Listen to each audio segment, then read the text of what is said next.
అందరికీ నమస్కారం. కథలపల్లకి ఛానల్కి స్వాగతం. ఇప్పుడు మనం నా ఊపిరి నువ్వే పార్ట్ 9 విందాం.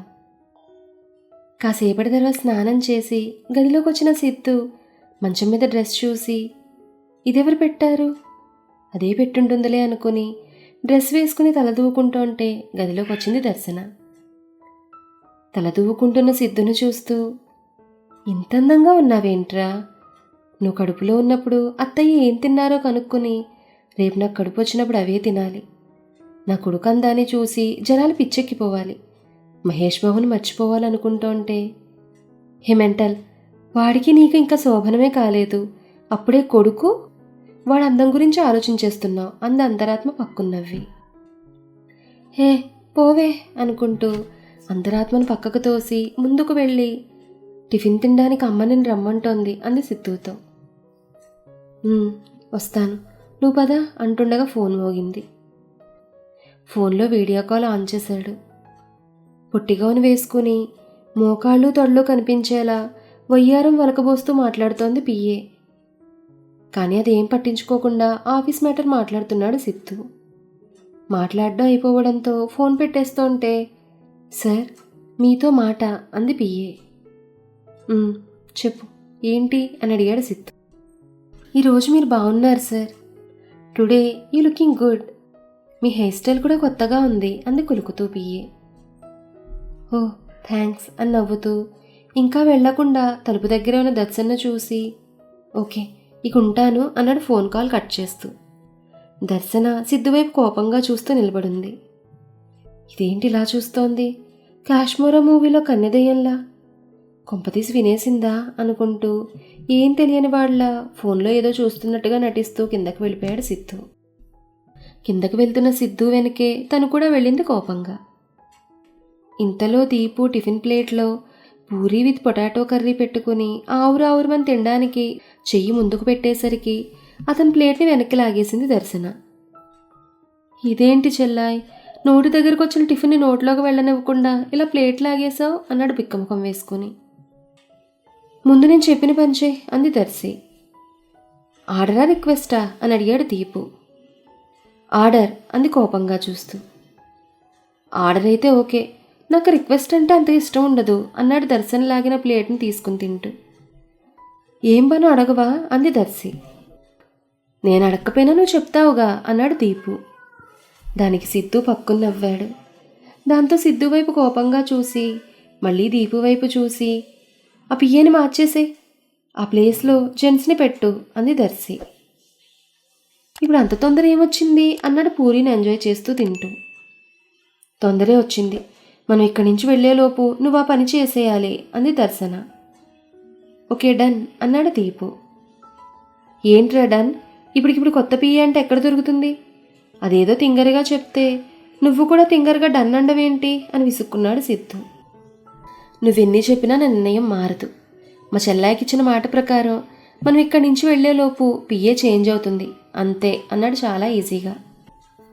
నువ్వు చెప్తే అయిపోతుందా అన్నాడు కళ్ళెగరేస్తూ సిద్ధు. అవుతుంది, అయి తీరుతుంది, ఆ కంపెనీలో 50% షేర్ నాది కూడా, సో అవుతుంది అంటూ చేతులు కడుక్కొని అక్కడి నుంచి లేచి వెళ్ళిపోయాడు దీపు. నువ్వు సూపర్ అన్నయ్య, లవ్ యూ అంది దర్శన. లవ్ యూ టూరా, నీకు కన్నయ్య లాంటి అన్నయ్య ఉన్నాడు, నువ్వు దున్నయ్ నేను చూసుకుంటాను అన్నాడు మెట్లెక్కుతూ. దాంతో సిద్ధు వైపు చూసి మూతి తిప్పుకుంది దర్శన. మరీ అంతలా తిప్పకు, వంకరగా అయిపోతుంది అన్నాడు నవ్వుతూ సిద్ధు. అంటూ ఇంకా ఎక్కువగా మూతి తిప్పుకుంటూ అక్కడి నుంచి వెళ్ళిపోయింది దర్శి. ఎంత పొసెసివే నువ్వు అనుకున్నాడు మనసులో సిద్ధు. మేడ మీద గదిలోకి వెళ్ళిన సిద్ధు, రే ఏంట్రా నువ్వు చేస్తోంది, అదేదో తెలియక మాట్లాడితే దానికి వంత పాడుతున్నావు, ఇప్పటికిప్పుడు కొత్త పిఏ, అందులోని ఎక్స్పీరియన్స్ ఉన్న పిఏ ఎక్కడ దొరుకుతుంది అని అడిగాడు సిద్ధు. దొరుకుతుంది కాదు, దొరుకుతాడు, మా చెల్లి మాట వినలేదా నువ్వు అన్నాడు దీపు. విన్నాన్రా, అందుకే నిన్ను అంటూ దీపును కుమ్మేయడానికి ముందుకు వెళ్తుంటే, మ్యాన్ హ్యాండ్లింగ్ వద్దు బావా, ఏదైనా ఉంటే కూర్చుని కూలంకషంగా మాట్లాడుకుందాం అంటూ వెనక్కి వెళ్ళి పరిగెడుతూ తలుపు బయటకు పరిగెత్తాడు. దీపు వెనకే పరిగెత్తిన సిద్ధు దీపు తప్పుకోవడంతో ఎదురుగా వస్తున్న దర్శన మీద పడ్డాడు. ఇద్దరూ కింద పడ్డారు ఒకరి మీద ఒకరు. అలా ఒకరి మీద ఒకరు పడ్డంతో సిద్ధు దర్శన మీద ఉన్నాడు. దర్శన అతని కింద ఉంది. సిద్ధు తనకి చాలా దగ్గరగా ఉన్న దర్శన ముఖాన్ని చూస్తూ దొండపళ్ళ లాంటి ఆమె ఎర్రటి పెదాలని చూస్తూ ఉండిపోయాడు. దర్శన కూడా సిద్ధు కళ్ళలోకి చూస్తూ ఉండిపోయింది. ఏంటి బావా, మీరిద్దరూ ఈ రోజుకి లేవరా ఏంటి అంది బిందు వస్తున్న నవ్వు ఆపుకుంటూ. బిందు మాటలకి లోకంలోకి వచ్చిన సిద్ధు దర్శన వైపు చూసి లేని కోపాన్ని నటిస్తూ, చూసుకుని నడవడం రాదా నీకు అన్నాడు లేచి నుంచుంటూ. ఆహా, ఏమడుగుతున్నారండి, చూసుకోకుండా వచ్చి మీద పడింది మీరు, నిందేమో నాపై వేస్తున్నారా అంది దర్శి పెదవి విరుస్తూ. సర్లే సారీ అన్నాడు సిద్ధు. నేను అడిగానా అంది దర్శి. ఏంటి అన్నాడు సిద్ధు. అదే సారీ, ఏదో నేను అడిగినట్టు ముష్టిదాన్ని భిక్షం వేసినట్టు ఆ చెప్పడం ఏంటి, చెప్పకపోయినా పర్లేదు కానీ ఇలా మాత్రం చెప్పకండి అంది మూతి తిప్పుకుంటూ. పోవే, నీకు సారీ చెప్పడం కూడా వేస్ట్ అంటూ, రే దీపు, ఇదంతా నీ వల్లే వచ్చింది, ఉండరా నీ పని చెప్తానంటూ దీపుని వెతుక్కుంటూ పరుగు పెట్టాడు సిద్ధు. దాంతో దర్శన బిందు ఒకరినొకరు చూసుకుని నవ్వుకున్నారు. దీపుని వెతుక్కుంటూ కిందకొచ్చిన సిద్ధుతో, నానా మీరిద్దరూ ఊర్లోని అమ్మవారి గుడికి వెళ్ళి మొక్కు తీర్చుకుని రండి అంది బామ్మ. ఇద్దరు అంటే అన్నాడు చిరాగ్గా చూస్తూ సిద్ధు. నువ్వు నేను బావా అన్నాడు వెటకారంగా దీపు. అంత వెటకారం అక్కర్లేదు, నాకు అర్థమైంది, నేను వెళ్ళను, నాకు అర్జెంట్ మీటింగ్ ఉంది అన్నాడు సిద్ధు. ఆ అర్జెంట్ మీటింగ్ వీడు అటెంప్ట్ చేస్తాడు కానీ నువ్వు అమ్మాయితో వెళ్ళి మొక్కు తీర్చుకుని వస్తే బాగుంటుంది అంది తాయారు. ఎవరికి బాగుంటుంది అన్నాడు ఇంకా వెటకారంగా సిద్ధు. నీకు నీ పెళ్ళానికి. ఇలా పెళ్ళైన తర్వాత రోజు అమ్మవారికి మొక్కు తీర్చుకోవడం మన ఇంట ఆనవాయితీ, వెళ్ళి రెడీ అయ్యిరా, గుడికి టైం అవుతోంది అంది బామ్మ. ఇంక బామ్మ ఏం చెప్పినా వినదని అర్థమైన సిద్ధు రెడీ అవడానికి పైకి వెళ్ళాడు. దర్శన సిద్ధు గుళ్ళోకి వెళ్ళగానే పంతులు గారు పలకరిస్తూ, మీ అమ్మగారు ఫోన్ చేశారు, మీకోసం ఎదురు చూస్తున్నాను పదండి అంటూ వారిద్దరిని గర్భగుడిలోకి తీసుకెళ్లి పూజ చేయించి దంపతులిద్దరినీ దీవించి ప్రసాదమిచ్చి పంపించాడు పంతులు. గుడి ప్రాంగణంలో ఒక పక్కగా కింద కూర్చుని, ఇటు రా బావా, వచ్చి కూర్చో అంది దర్శన. బావా ఎవరిని అంటూ చుట్టూ చూస్తున్నాడు సిద్ధు. చుట్టూ చూస్తున్న సిద్ధు ప్యాంట్ పట్టుకొని పక్కన కూర్చోబెట్టుకుని చేతిలో ఉన్న కుంకుమను చేత్తో తీసి సిద్ధు నుదుటను పెట్టి, నువ్వే నా బావవి, ఇంకెవరు అని అడిగింది దర్శన. బావా, ఇదేం పిలుపు అన్నాడు ఆశ్చర్యంగా చూస్తూ. నువ్వు నాకు బావ అవుతావు కాబట్టి బావనే పిలుస్తాను అంది అతని చేతికి బొట్టునందిస్తూ. నువ్వు పెట్టావుగా అన్నాడు తన నుదుటనున్న కుంకాన్ని చూపుతూ. నీకు కాదు, నాకు నీ చేత్తో పెట్టు అంది సిద్ధు వైపు రొమాంటిక్గా చూస్తూ దర్శన. అలా రొమాంటిక్గా చూస్తున్న దర్శన కళ్ళలోకి చూస్తూ ఆమె చేతిలో ఉన్న కుంకుమను తీసుకుని నుదుటిని పెట్టాడు సిద్ధు. ఆ కుంకుమ కాస్త దర్శన కళ్ళల్లో పడింది. దాంతో ష్ అంది కళ్ళు నలుముకుంటూ. అలా చేయకు అంటూ దర్శన ముఖాన్ని చేతిలోకి తీసుకుని కళ్ళల్లో నెమ్మదిగా ఊతున్నాడు సిద్ధు. దర్శన సిద్ధు వైపే చూస్తోంది.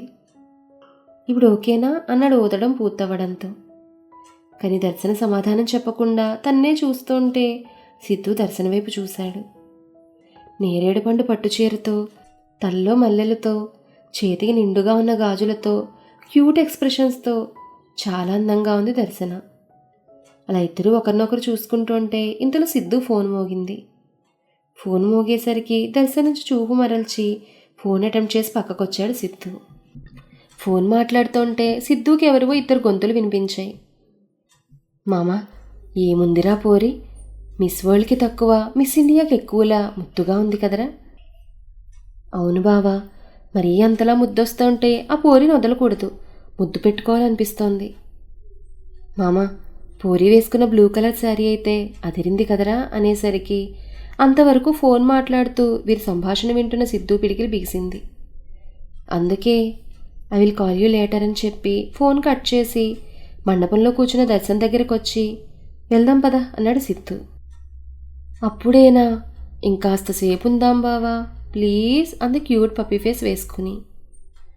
దర్శన క్యూట్ లుక్స్ చూస్తుంటే అనాలనిపిస్తోన్నా వాళ్ళ మాటలు గుర్తొచ్చి ఇది సేఫ్ కాదనుకుని "ఉహుం, వద్దు పద" అంటూ దర్శన చేత్తో పట్టి పైకి లేపి తీసుకొచ్చి కారులో కూర్చోబెట్టి, "నువ్వు ఇక్కడే ఉండు, నేను ఇప్పుడే వస్తానంటూ లోపలికి వెళ్ళాడు సిద్ధు. ఎక్కడికి వెళ్ళాడు ఇతగాడు అనుకుంటుండగా దర్శన్కి ఫోన్ కాల్ వచ్చింది. కారులో సిగ్నల్ లేకపోవడంతో కారు దిగి కొంచెం దూరం నడుచుకుంటూ వెళ్ళి ఫోన్ మాట్లాడుతుంటే, "మీకు నా పెళ్ళం కావాల్సి వచ్చిందా? ఏంట్రా అన్నా? దాన్ని చూస్తే ముద్దొస్తోందని కదా?" అఫ్కోర్స్, దాన్ని చూస్తే ఎలాంటి వాడికైనా ముద్దొస్తుంది. దాని అందం అలాంటిది. అయితే దాన్ని ముద్దు పెట్టుకుంటానంటావా నిన్ను అంటూ ఓ ఇద్దరిని ఎడాపడా చితకబాతున్నాడు సిద్ధు. అది చూస్తూనే దర్శన ఫుల్ ఖుష్ అయింది. నాపై వారు కామెంట్స్ చేశారని వాళ్ళు ఫుల్గా ఉతుకుతున్నాడు. పర్లేదు, నేనంటే ఇష్టమే వాడికి అనుకుంటూ అక్కడ కోటింగ్ పూర్తవుతుంటే సిద్ధు బ్యాక్ వచ్చేస్తాడని తన గబగబా కారుకి కూర్చుని ఏమీ తెలియనట్టుగా ఫోన్లో తన ఫేస్ చూసుకుంటోంది దర్శన. సిద్ధు వచ్చి కారు తీశాడు. సిద్ధు డ్రైవింగ్ చేస్తుంటే అతన్నే చూస్తోంది దర్శన. ఇంటికొచ్చి రూమ్లోకి వెళ్ళిపోయాడు సిద్ధు. "దర్శనం బాగా అయిందా దర్శి?" అంది బామ్మ.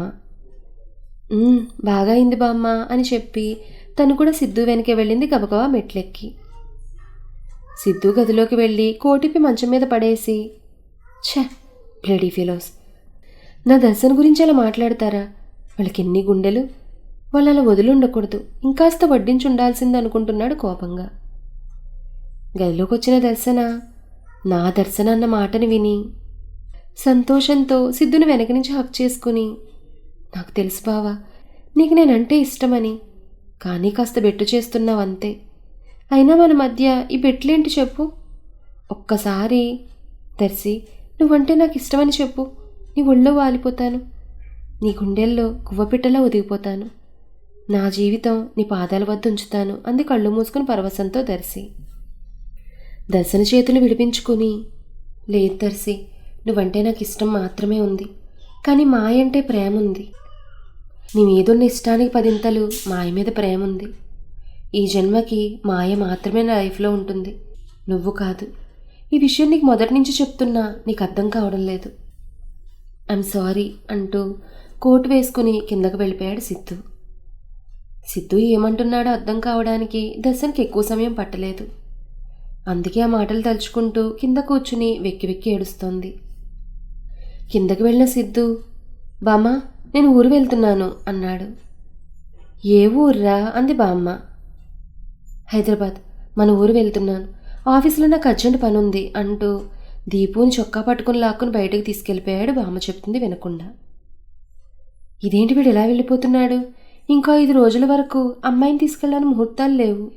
ఇప్పుడు ఎలా అనుకుంటూ, "రే సిద్ధు, ఆగు" అంటూ గుమ్మం వరకు వెళ్ళినా అంతకుముందే సిద్ధు ఎక్కి కూర్చున్న కారు ఆ ఇంటిని దాటి చాలా దూరం వెళ్ళిపోయింది.